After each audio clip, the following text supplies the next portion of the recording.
Dennis Nilsen was known as the Muswell Hill murderer.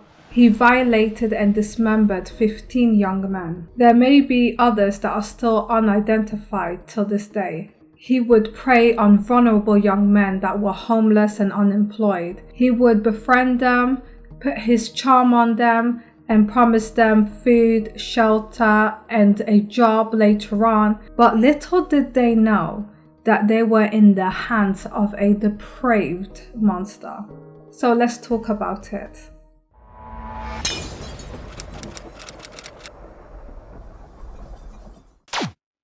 So in the quiet town of Fraserburgh, Scotland, on a cold November day in 1945, Dennis Nilsen was born. He was the first of 3 children. Dennis grew up in a working class family. His father was a soldier that was often absent from the family. He was never at home. And based on my research, he wasn't interested in raising his family or being a husband. Dennis's mom was a strong-willed woman. Some sources say that she was very religious. She played a dominant role in the household. Throughout Dennis's childhood, he was quite reserved. He was quiet. He was quite close with his grandfather. And he wasn't really showing that much the affection towards others. He wasn't really a chatty child, you know. He was keeping himself to himself. He was quite reserved, and he wasn't really interested in having a lot of friends. He was just in his own world. So when Dennis was only 6 years old, tragedy struck the family household. Dennis's grandfather perished at sea. He was a fisherman and he died from a heart attack, and his body was sent back to the family home. So his mother was like, "Oh, your granddad's here." And Dennis was excited to see him again. But little did he know, he was lured to his grandfather's corpse, and he was just laying there, deceased, in an open casket. And in that moment, Dennis was never the same again. He was just looking at his deceased grandfather, and something in him switched. He wasn't the same again. And this is where Dennis becomes even more reserved, and he refuses to connect with others from here on out. So as you can imagine, at the age of 6, his heart was broken, his trust was broken, and he only felt safe within his own thoughts. However, as time goes on, it's getting more and more depraved because his dark fantasies begin to take over, and he's going to reenact his darkest thoughts once he grows up. So as the years passed, Dennis's father files for divorce and he leaves the house and never comes back. And his mother shortly afterwards starts dating. And now Dennis has a stepfather. They had no relationship, and I quote, and he wasn't interested in bonding with him. Dennis hardly spoke to his stepdad. Nothing bad has happened. However, he just said that they had no relationship. So, like I said, Dennis became increasingly withdrawn, and he started just spending so much time with himself. He was daydreaming a lot. He was just hiking on his own. He was taking long walks. He wasn't interested in making friends. He wasn't interested in socializing. However, he felt a dread of loneliness and isolation. And this is where his rage starts building in from within. So Dennis had a tendency to disconnect himself from reality. He would be fantasizing about finding a male partner because Dennis was gay, and he just wanted a submissive partner that wouldn't speak, that was unconscious, so he could have sexual relations with them. So this reminds me of Jeffrey Dahmer. He also wanted a non-consenting partner that was obviously unconscious, drugged up, so he could do whatever he wanted with them. So since Dennis is gay, he felt very unsafe to bring that out in the open, and he kept that to himself. He didn't tell any one of his family members that he was a homosexual, and he just decided to live in his own bubble. I'm assuming that he was afraid of rejection and how society was built at that time, because this is the early 70s and 80s, and, being part of the LGBTQIA+ community was flimsy at best, and it wasn't the safest place to express yourself. So as a teenager, Dennis struggled to fit in as a teenager. He hardly had any friends. He didn't know how to socialize. And his personality was, he would always correct others. And over time, people were tired of this know-it-all kind of attitude, you know, and he struggled to connect with others on a personal level. He wouldn't really let others speak. He wouldn't care about what they were talking about. He would just spew whatever ideologies he believes in, and then he will belittle you or correct you once you start speaking. So he was one of those type of people. So Dennis was completely sick of being alone. So he decided to join some Boy Scouts, and he was also enlisted in the British Army. However, as soon as he started socializing with others, he realized that he wants a submissive partner by any means necessary. He does not care whether or not this is consensual. He just wanted someone by his side that will not move a muscle and won't say a word. I don't know about you, but I don't think life works like that. So while Dennis was in the army, he kept his sexuality a secret. However, that made him feel very frustrated. He had to keep everything to himself. He was seeking a male partner, a submissive partner like I just mentioned. However, he couldn't find out within the British Army, so he was just fantasizing about drugging and raping others. And he would also do strange things like putting a lot of baby powder all over him and standing by the mirror and staring at himself. He was just trying to look like a corpse, and he just was fantasizing about all the different things he could do with a dead body. So he was fantasizing about necrophilia, and all of this was just manifesting within. This is not going the right direction. It's really not. So a few years go by, and Dennis finally leaves the army. He was discharged and he settles in London. So he moves away from Scotland and he makes a new life in London. This is where he worked as a civil servant. Despite the mundanity of day-to-day life, every day seemed the same. He was getting bored of it. At night, he would frequently go to gay bars and drink and drink and drink. He was a struggling alcoholic, but I don't think he ever admitted that. So he was going to all of these clubs in the West End of London. He would be in central London. This is like the 80s, and things were quite fast paced. The bright lights, the people, everything was a bit too much for him. However, he was looking for a relationship with another man, and he was just not finding the right partner. The relationships he would be in would be short and fleeting. However, he was longing for a different kind of connection. He wanted a submissive partner. So Dennis decides to move away from central London, and he decides to move to North London. He rents a shared apartment in Cranley Gardens. This is where Dennis will embark in a killing spree that will last 4 years. His first known victim was named Stephen Holmes. He met Stephen at a bar. They started chatting, and Dennis then invited him over to his apartment, where he would promise him food, drink, and to help him find a job. Because Stephen was a runaway, he was a young man that was homeless, that was battling addiction based on my research, but I can't confirm or deny. This is where Dennis drugged his drink and strangled him with a rope. After Stephen's death, Dennis engaged in necrophilic acts. After he was done violating the corpse, he dismembered Stephen. Some of Stephen's remains were flushed down the toilet, and the other parts of his body was placed under the floorboards.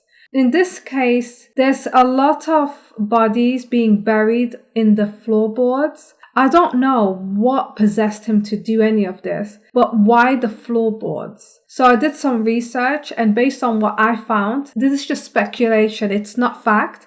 But when serial killers place bodies under the floorboards, it's their way of revisiting the crime scene, revisiting the killing spree, and to feel that high all over again. It's also a sense of control, and they view their victims as possessions or trophies that you put nearby. They are going back over there again. Some serial killers kill the person over and over again. And with Dennis, I've noticed that once he kills and dismembers, he tends to come back again. He can't blame this on insanity because everything he did was deliberate. So Dennis murders another 3 victims in the similar fashion. He would drug them, he would either drown them or strangle them. Then after they have died, he would wash the bodies, sit with them, and then dismember it. Then place them either down the toilet. So he would place all of the organs and he would flush it down the toilet, but the rest of the remains, he would shove it under the floorboards. And could you imagine the maggot infestation after all of that? So some sources say that he was using Febreze to literally get rid of the decomposition smell. This man, you can tell that he is completely out of his mind. And he went undetected for so long. So months go by, and his landlord gets in touch with Dennis, and he told Dennis that he's going to refurbish the flat and the whole apartment. This is where Dennis completely freaked out, and he took all of the charred remains and he decided to burn it outside in the garden, and he had frequent bonfires night after night after night.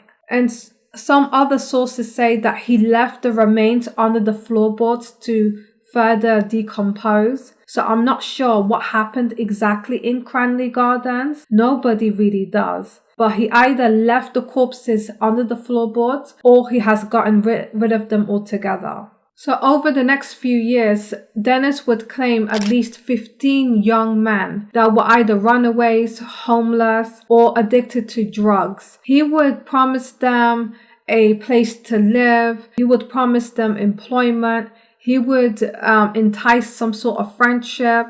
And he did seem very convincing and charming.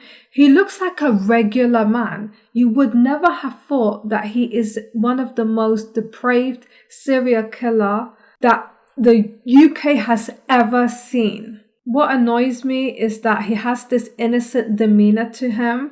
He dresses formal. He has glasses on. He seems like a well-reserved young man, but he couldn't be any more depraved. To add salt to the wound, Dennis worked as a police officer. Could you imagine?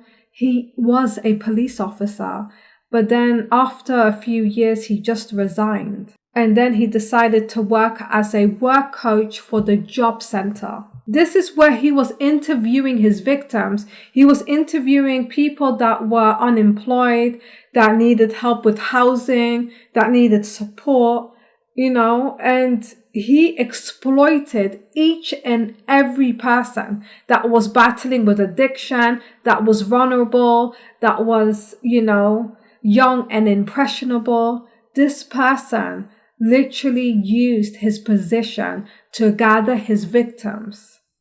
He knew these victims, nobody would look for them. They either have fallen out with their families, they were either all alone in the world, and he used that against them, and it cost them their lives. Some of his victims were as young as 16 years old. This happened in the early 80s, where unemployment was at its peak, and many people migrated from Scotland to London for a better life, for a better opportunity. On December 3rd, 1978, 19-year-old Kenneth was lured into Nilsen's apartment after meeting him on a night out.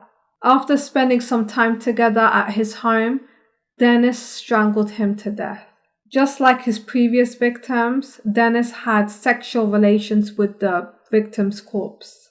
He would then hide the remains under the floorboards, and then he would take it back out again and cover the body with baby powder. I don't know why he would do that.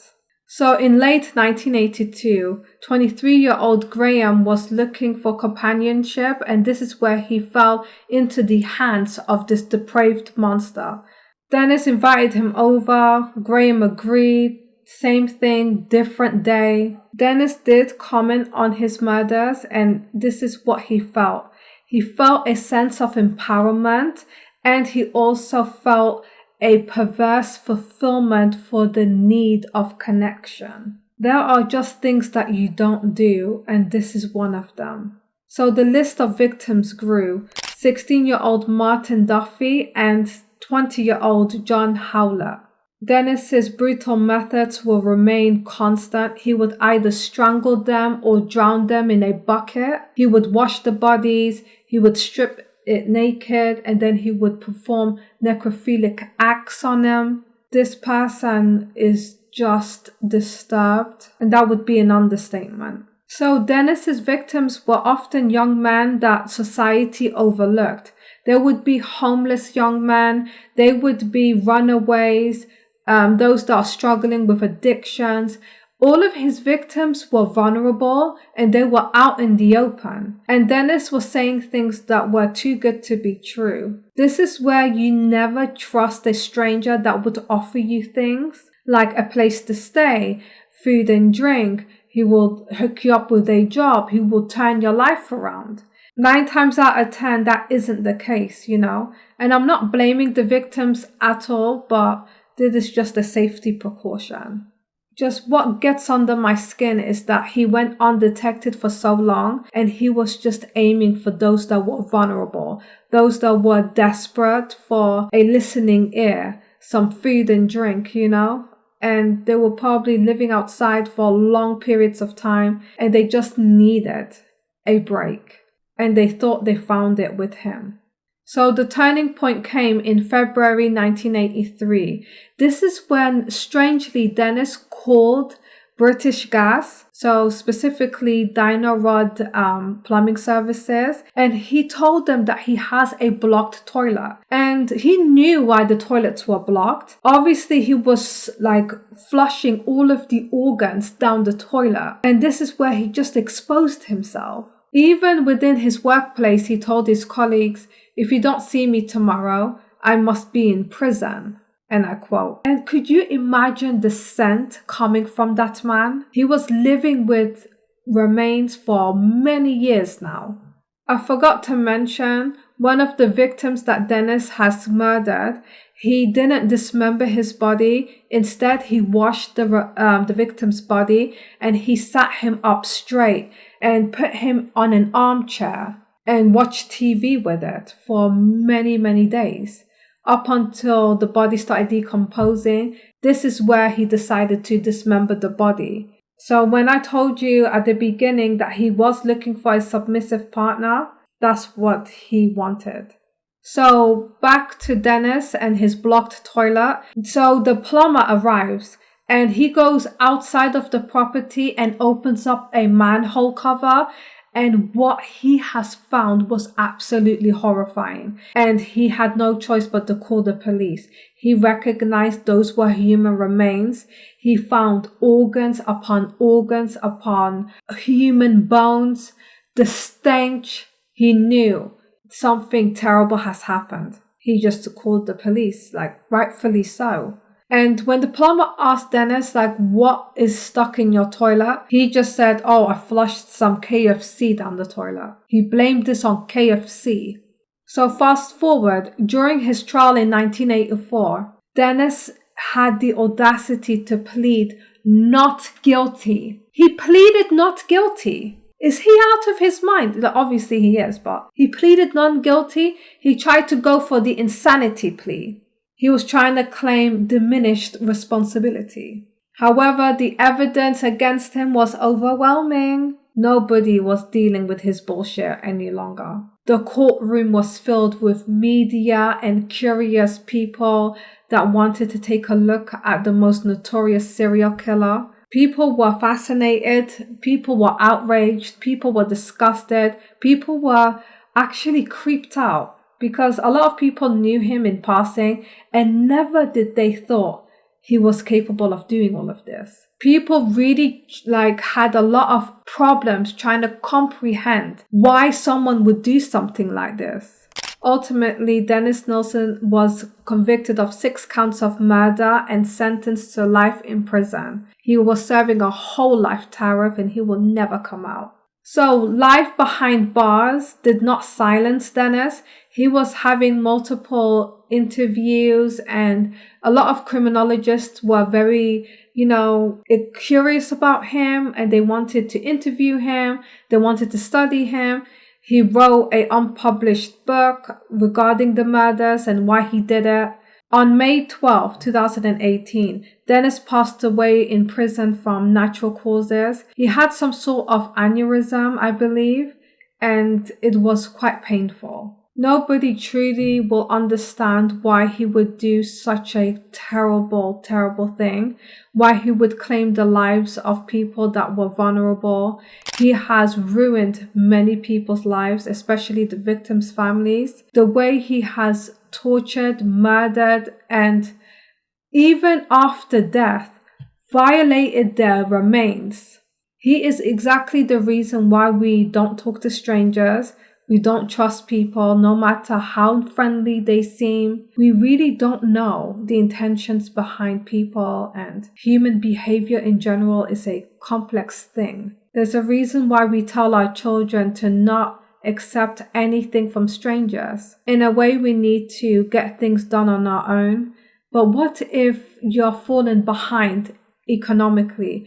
What if you're in a position where you're so vulnerable, you would honestly believe that there are good people out there, and then you pay with that, with your life? It is sad, it is cruel, it is evil. But this brings us to the end of today's case. If you've made it this far, next week I think I'm going to talk about Chris Hansen. He's the guy, he's also a serial killer that killed multiple sex workers by chasing them down and hunting them down like animals. So that's who I'm going to talk about next week. Till then, please do stay safe and hydrated, and I will see you guys in my next one. Thanks for watching. Bye.